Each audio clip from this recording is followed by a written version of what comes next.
hingi lang po ako ng guidance sa Panginoon. Lord, salamat sa gabing ito. Kayo po, Lord, ang siyang manguna sa aming kalagitnaan. Put your words on my lips. Reveal to us the secrets of your kingdom, O God, as we study your word, O God.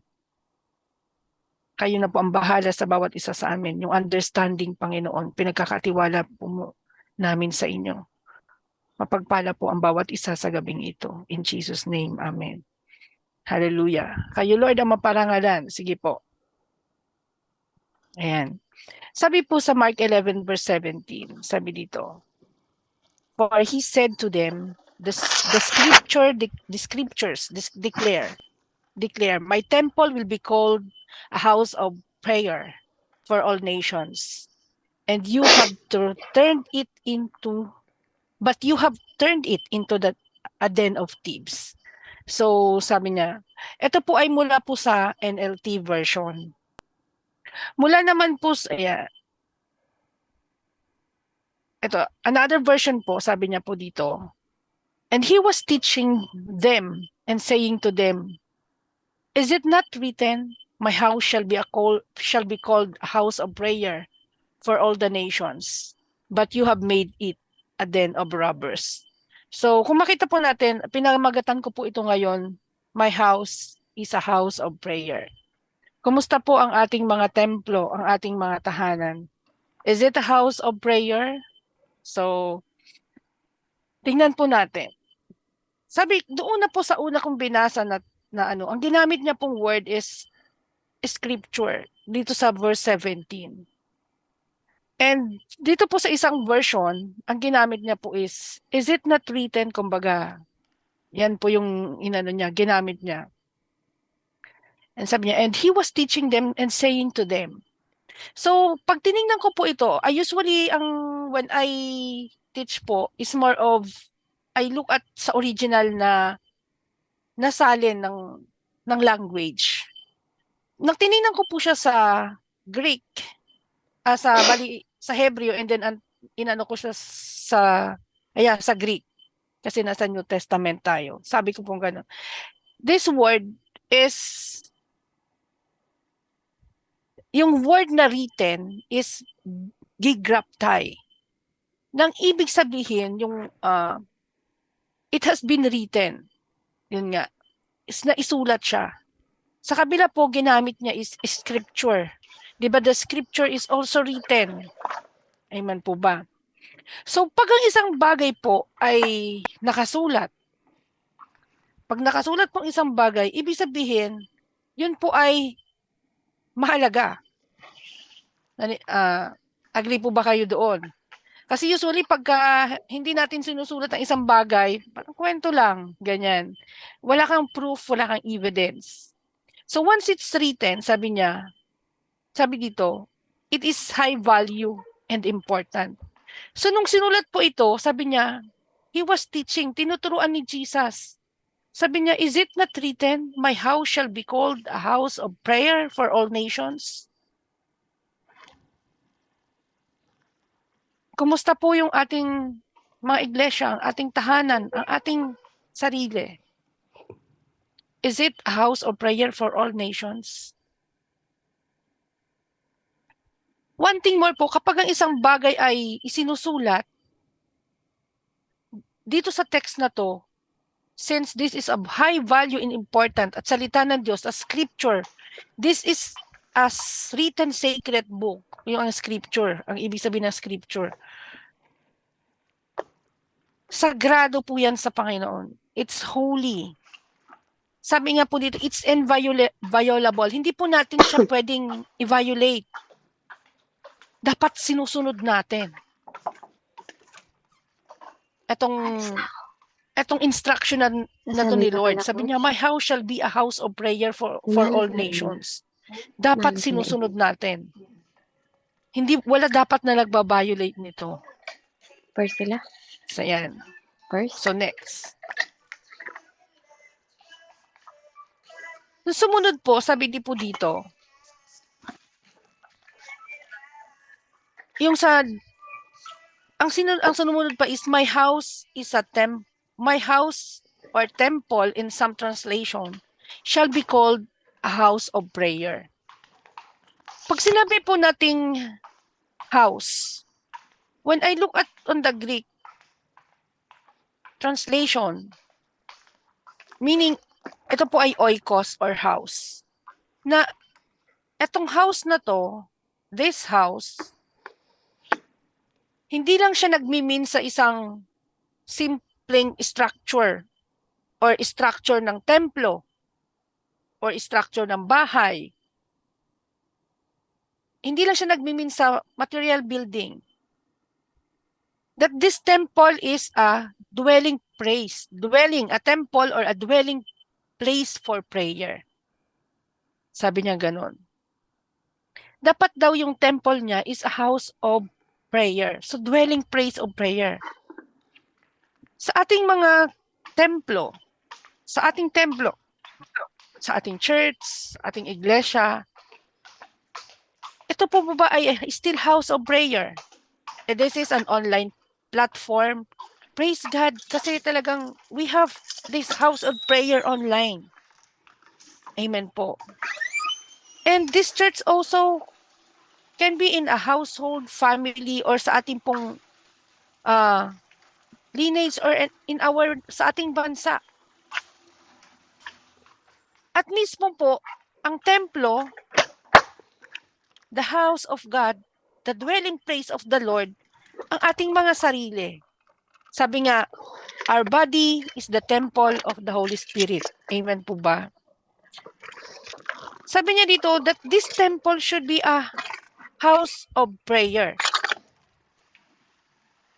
Again, nung tinignan ko po itong prayer, in Greek, sabi po doon, presiox or prosyoke. Na ang ibig sabihin po, yung pros means towards or exchange. So in this temple, sabi niya, it's exchange wishes or prayer. Na sa templo natin, ay mayroong exchange of prayer, panalanginan, wishes for each other. Talagang napakaganda po ng Panginoon. Kaya yung fellowship po na katulad nito, talagang dapat po nating pinapahalagahan. So dito po, we are exchanging our prayer. Exchange our prayer. Even exchanging it to God. Amen, di ba? Giving it to God. And then sa Lord naman, in return, tinutugon naman yung ating mga panalangin. So, hindi lang po siya nagtatapos, sabi niya, na my house or my temple shall be called a house of prayer. Meron pa siya, for all nations. So, hindi lang to para sa atin or individual or exclusive para sa ating church, sa ating congregation. It's for all nations.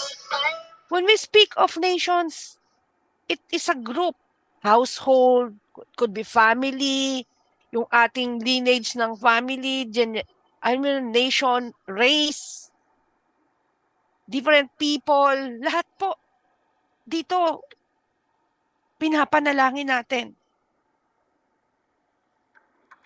Yung ating government, pinapanalangin natin dito. Ang ating bansa, pinapanalangin natin dito. Kanina nabanggit ni Sister Beverly about Israel. Yung mga panalangin talaga natin, di ba? Ito'y dinidinig ng Diyos. Kanina, praise the Lord. So makita natin mo, our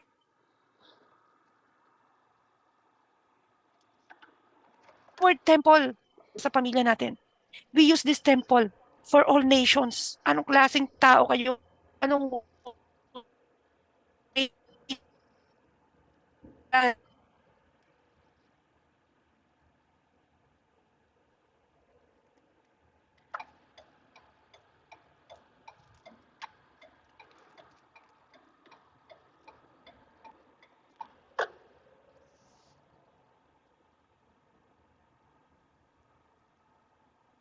sabi ko kanina, a temple can be the structure, ang ating sarili, our house, even this online platform.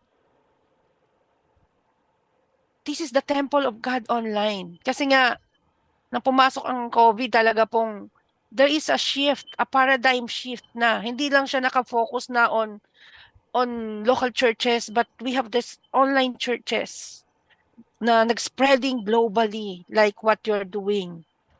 So this is open to all nations, for all nations. Kaya alam niyo po, makikita natin, balikan lang po natin yung instruction ni Lord during the time of Moses. Di po ba, during the time of Moses, talagang nag-set up si Lord, may instruction siya. Gumawa kayo ng templo habang tent. Kasi po, during that time, ano po sila traveling from Egypt, lumabas sila and then going to the promised land na Canaan. So ang daming journey nila. Imagine it took them 40 years dahil din sa kanila pong pagko-complain, tumagal sa wilderness. So sabi ni Lord, ang sinusundan po nila sa gabi is a fire at sa umaga naman yung clouds. Pillar of fire sa gabi. So kapag ito ay huminto na, ang gagawin po nila, ganyan, kung makita niyo po, no, ito, yung structure nila, nasa gitna, yung tent, yung temple na yung ginawa nila, wherein kung saan po sila nagmi-meeting, they meet together. At sila po ay nakapaligid doon, yung yung 12 tribes. Ayan, at nakapaligid sila. So sa ating kapanahunan, right now, makita po natin, ang tent of meeting natin is in online platform. Bakit kaya hinayaan ni Lord na pwede namang direkto sa kanila, wala nang ganito. Talagang mayroon pa siyang format. Tingnan niyo po, no? Naka-fence ang paligid. Tapos, pagpasok nila from this gate, dito, dadaanan nila yung altar of sacrifice, and then mayroon siyang washing, yung laver na kung saan sila maghuhugas ng kanilang mga kamay. And then pagpasok nila, this is the outer court. This one is, ito na po yung inner court, or the holy place, na kung saan nandun yung lampstand, may table of bread, altar of incense, at mayroon ulit curtain. Pagpasok doon na, usually ang pumapasok dyan is high priest. Andun na po yung Ark of the Covenant and the mercy seat. So tingnan niyo po, no, talagang mayroon siyang naka-design. Mayroong design si Lord. Ano kaya yung relevance nitong templo na to sa ating kapanahunan? Is it still existing, this tabernacle of God in our lives, in our churches? Nag-e-exist pa ba ito sa ating tahanan? Nag-e-exist ba ito? Kasi dinesign talaga siya ng Panginoon. Sadya niyang dinesign. Kasi God, nais ng Diyos na talagang kasama siya. At itong tent na to, kasama to. Kung saan sila napunta, dala-dala nila yon. Yung temple na yan, kasama nila. Sabi sa Isaiah 56, verse 7, sabi niya, I will bring them to my holy mountain of Jerusalem and will fill them with joy in my house of prayer.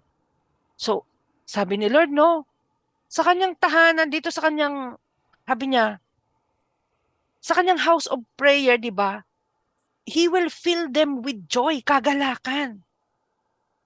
Kumusta po tayo? When sa templo po ba ng Diyos, are we filled with joy kapag naroon tayo? Sa ating katawan, which is the temple of the Holy Spirit. Ang sabi ng Panginoon, your body is the temple of the Holy Spirit.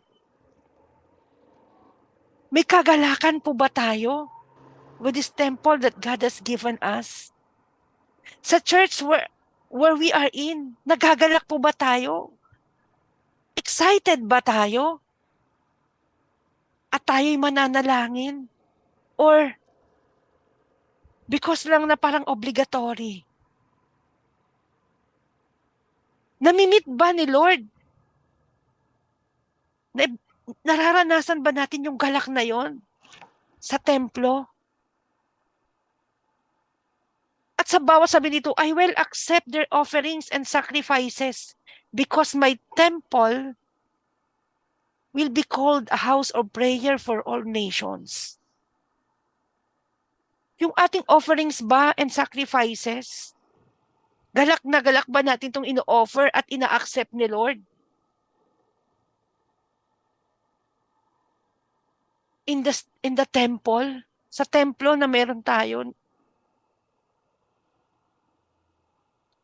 So nakita niyo po yung yung bakit hinayaan ni Lord na talagang yung templong ito, kung dati, during the time of Moses, nandun sila sa kalagitnaan, naka-place siya sa gitna nila.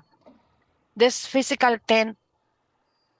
Pero in the New Testament, sinabi ni Lord, di po ba, sabi niya, siya po ay nagkatawang tao. And the Word become flesh. And He dwelt among us. At nanahan siya sa atin. At sinabi niya sa 1 Corinthians, your body is the temple of the Holy Spirit. Imaginin mo, dati nasa kalagitnaan lang nila. Ngayon, ang ating katawan mismo ang ginawang templo ng Diyos. The temple is within us already.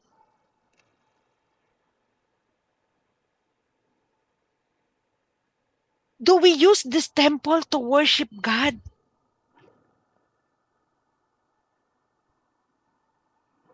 Do we use this temple as a prayer? A house of prayer for all nations? Nagagamit ba natin ito para magkaroon tayo ng exchange of prayer to God? Na tayo mismo mananalangin ng mga concerns ng iba. We pray for one another. Or this temple ay nagagamit natin to curse one another, to hate one another. Sabi ni Lord, my temple, my house, is called a house of prayer for all nations, regardless of people who they are. Maitim ba yan? Brown complexion na katulad natin? White? Sinner? Talamak ba ng makasalanan? O baka katulad din tayo ng mga Pharisees na dinidivide ang mundo na ito sa unclean at clean, sa makasalanan and righteous, mapanghusga. Kung titingnan po natin, this temple, from being in the midst ng nations, representing the 12 tribes, kasi alam naman natin po, di ba, dito nagmula yung nation. Sa lahi, sabi ni Lord, Abraham will be the father of all nations. So makita natin, kung titingnan natin po, in Revelation chapter 4, God is so good na kung saan, kahit anong kapanahunan, Old Testament man yan, during the time of Christ, yung sarili na natin ang naging templo, no? Aside from the synagogues, aside from na hindi na lang yung synagogue, but He dwelt among us, nanahan siya sa atin.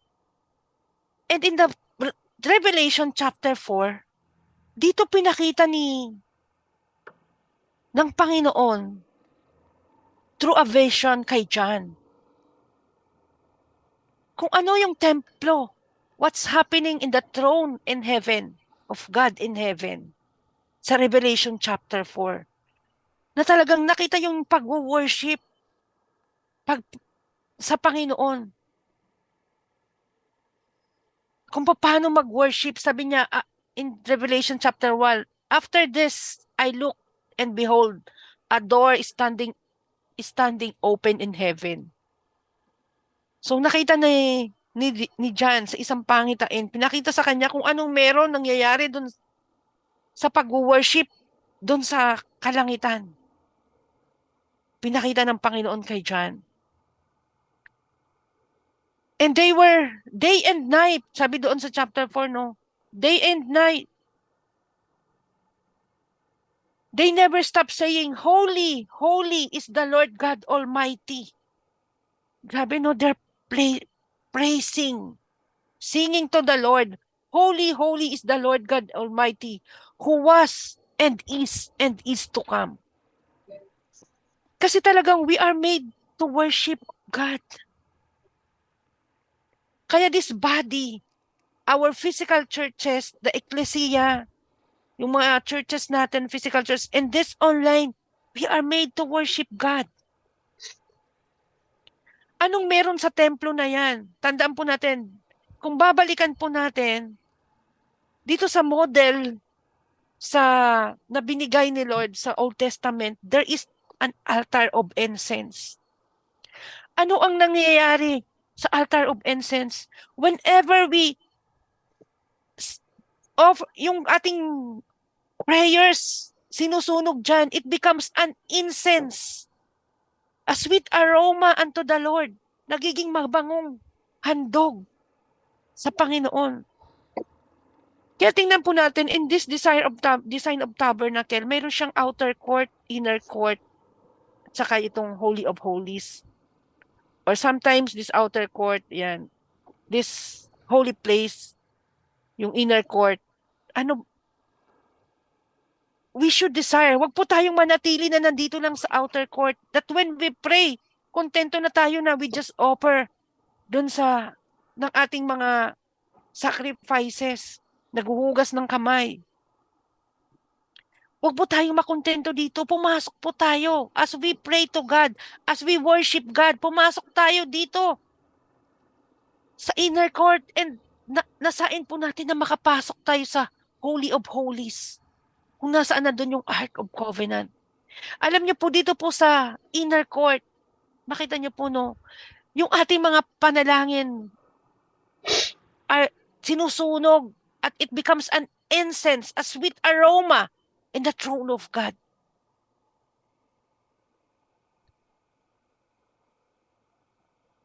Kapag nandito ka sa outer court, ano meron dyan? Altar of sacrifice.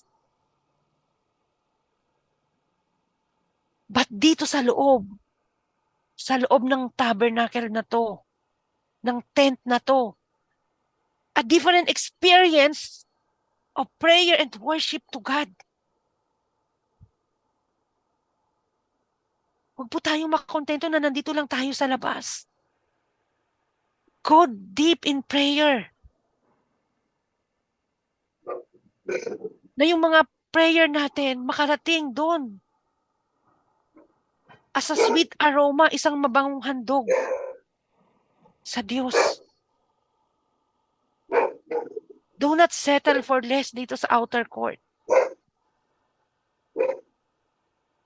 Mahirap po kasi na madatnan ka na nandito ka sa outer court, especially in our time na in tribulation, no? Anong meron dito? Sacrifice. Pains. Tribulations.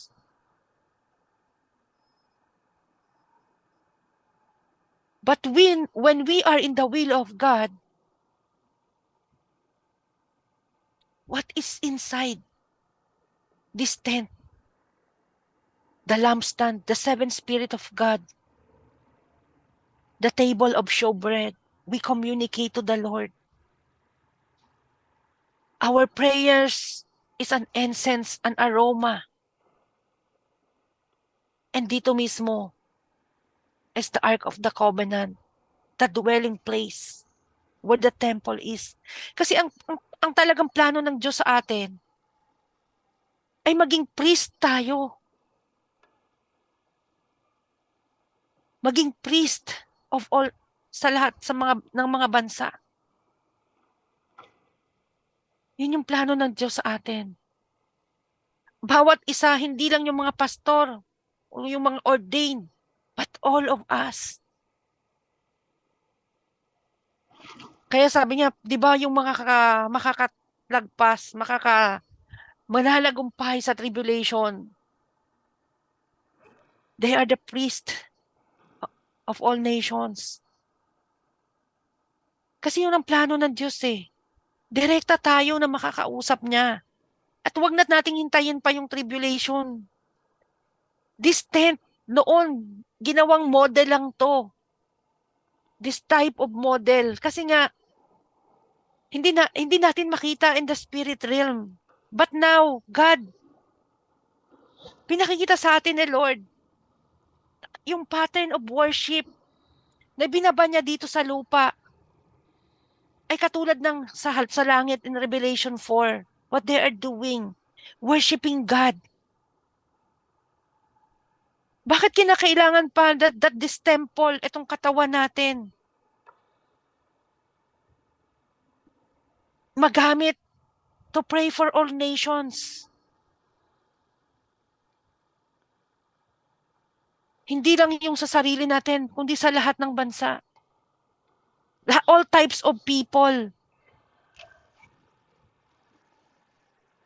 Minsan magtataka ka, Lord, bakit naman po? Parang hindi mo naririnig yung aking panalangin. Bakit po ang tagal-tagal?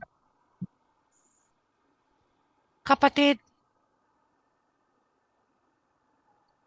is God's temple in you a house of prayer? Baka naman, instead na prayer, punong-puno ng worries yan. Instead of worship, worries ang nasasambit natin.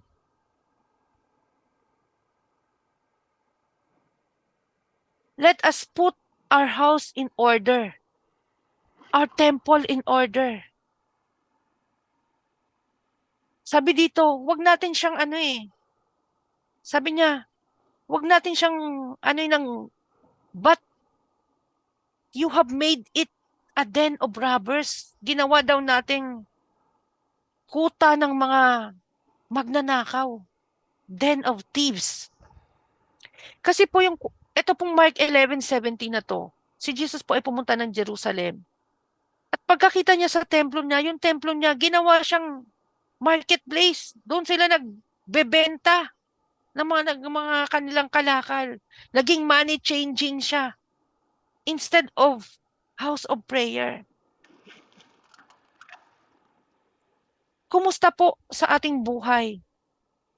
Lahat po ba sa time na gising natin, baka naman busy tayo sa lahat ng transaction pa rin sa mundo na ito para kumita ng pera?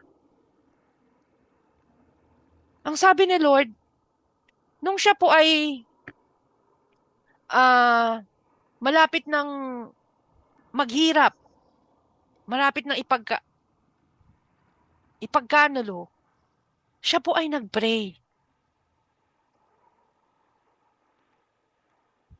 Nagpray po si Lord.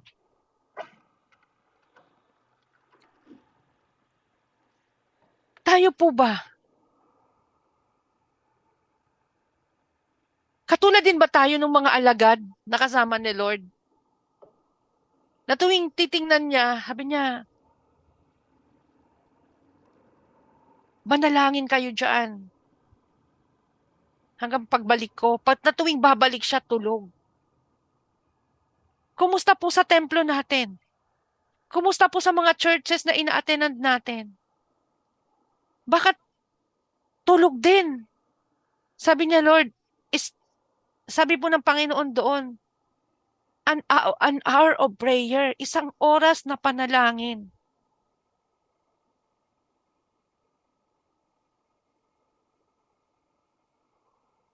Pero hindi po tumatagal ng isang oras yung mga alagad eh.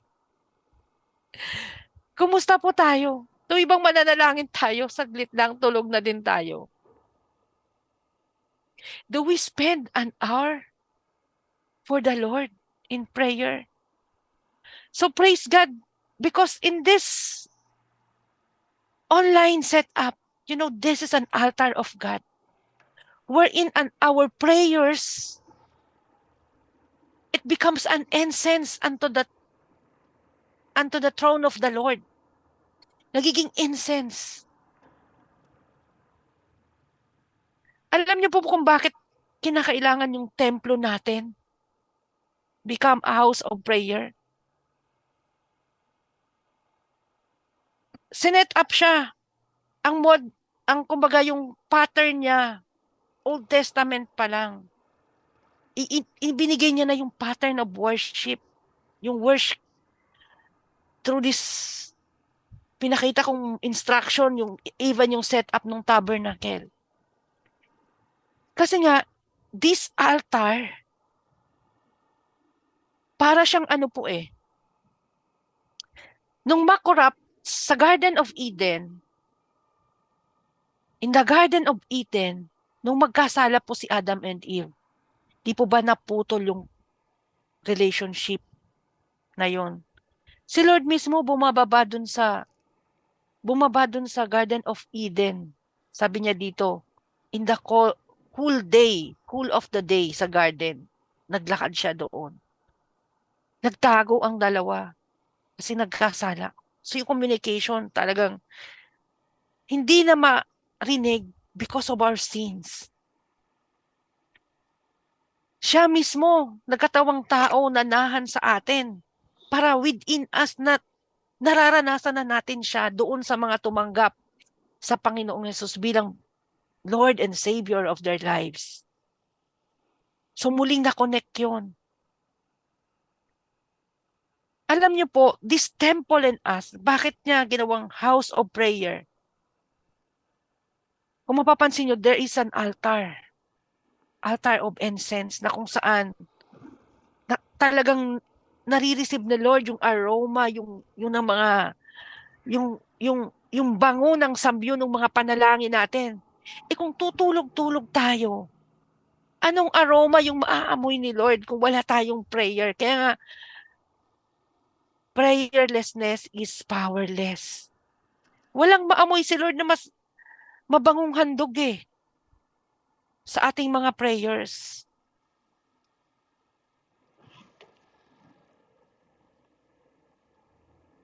Baka yung sinasabi niya dito, ano yung ginawa natin sa ating templo?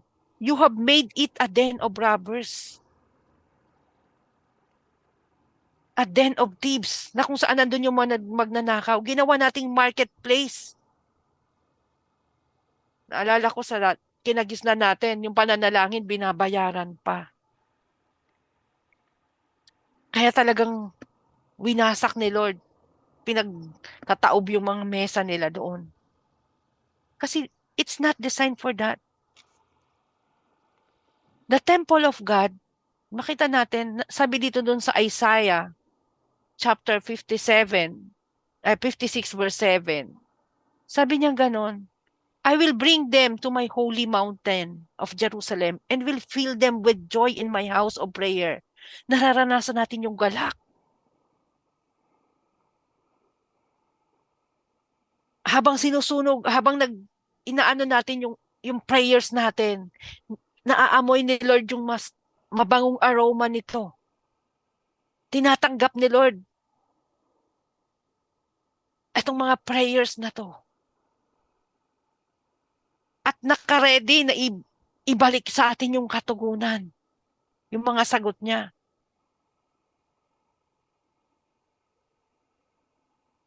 Kumusta po? Mayroon po ba tayong prayer altar?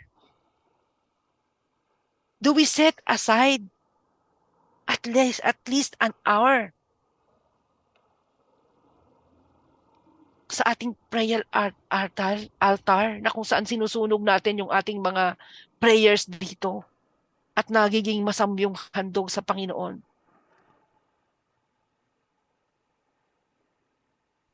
Kasi po, parang ano po yan, katulad po nito, this prayer altar, this temple of God, na kung saan binibigyan natin siya ng panahon to pray, to commune with God, a certain place where we talk to God, na punong-puno ng galak. Ito po ay nagiging koneksyon ng Panginoon sa atin. It's just like, parang kayo po, parang tayo dito, in this Zoom. Ako, hindi nyo ako makikita, hindi nyo ako maririnig kung wala akong computer na device na ginagamit.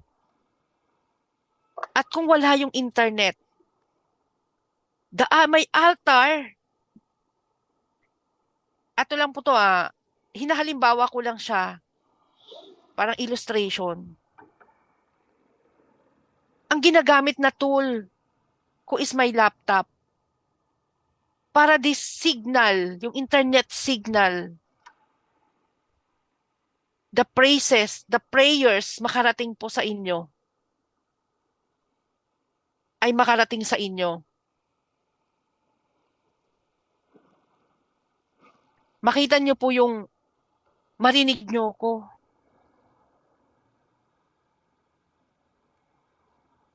At na naghahayag na salita ng Diyos. In our prayer altar, na kung saan nandun sa ating mga templo, napapakinggan tayo ni Lord. Ina-answer niya yung prayer natin habang yung mga aroma ng prayers na to, exchange of prayers from one another to one another. It's like an incense, sweet aroma unto the Lord. And we find joy. Sabi niya, we'll fill them with joy in my house of prayer. Nafi-feel ni Lord ng kagalakan. Kasi nga, there is an exchange of prayer. Napapakita natin yung pagmamahal sa isa't isa by prayer, praying for one another. Yung concern natin, yung pag-ibig natin sa kapwa natin. As we pray for our nation, kapag tayo ay, grabe, di ba, kakatapos lang ng baha sa Philippines. But there's so many who are praying. Hindi lang tayo nagtatapos sa praying, kundi talagang tayo mismo, we become an instrument para makatulong. Sa Israel, we pray for Israel. Kung ano man yung concern na kailangan, dito lahat natin nire-raise unto the Lord. And the angels of the Lord, sila po yung katulong na gumaganap para yung mga panalangin na ito ay talagang matugon ng Panginoon.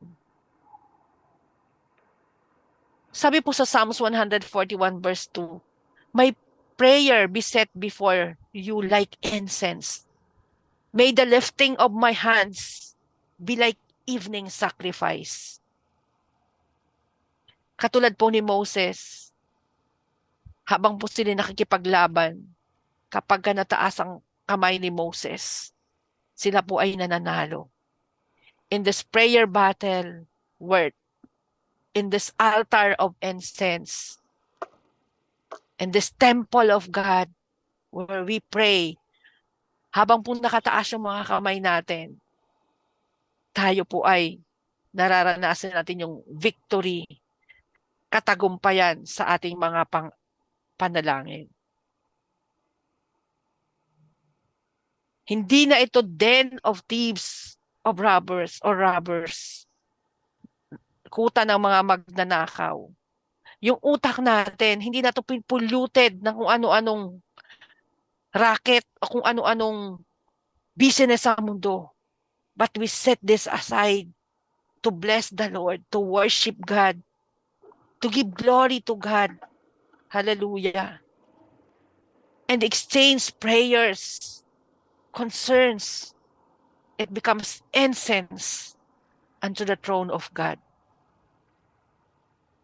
Kaya muli, sabi po dito, he said to them, this is scripture. It's written, di po ba? My temple will be called a house of prayer for all nations. But this time, kung noon, sabi niya, you have turned it into a den of thieves. It's no longer. Talagang, that our temple tonight, nawa, it's really a temple that is called a house of prayer for all nations. Maraming salamat po, and to God be the glory.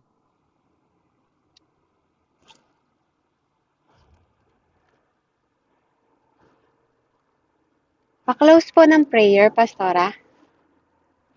Hallelujah. Thank you, Lord Jesus, for this evening, O God. Salamat, O Diyos, sa iyong mga salita. Nawa, O Diyos, ang bawat isa sa amin ay napagpala. Magamit mo, Panginoon, ang templo, Panginoon, to be a house of prayer for all nations. That we bless one another. We bless God. We worship God. At yung katagumpayan ng bawat isa Amen. na maranasan yung joy in the house of the Lord. Amen. Jesus' name. Whenever we are in prayer, we are dwelling in this temple, maranasan yung katugunan. Amen. Salamat, Panginoon, O God, Thank you, Father. sa buhay ng bawat isang narito. Yes, Lord. Continue to bless them mightily, abundantly, Father. more than ever before. Amen. We receive in Jesus' name. Thank you. And thank you, Lord. And we expect more and more Amen. answered prayers Yes, Lord. as we make your temple and us Yes, Father. I receive a house in of prayer for I all receive in nations. Jesus' name. Amen. Amen. Amen. Praise the Lord.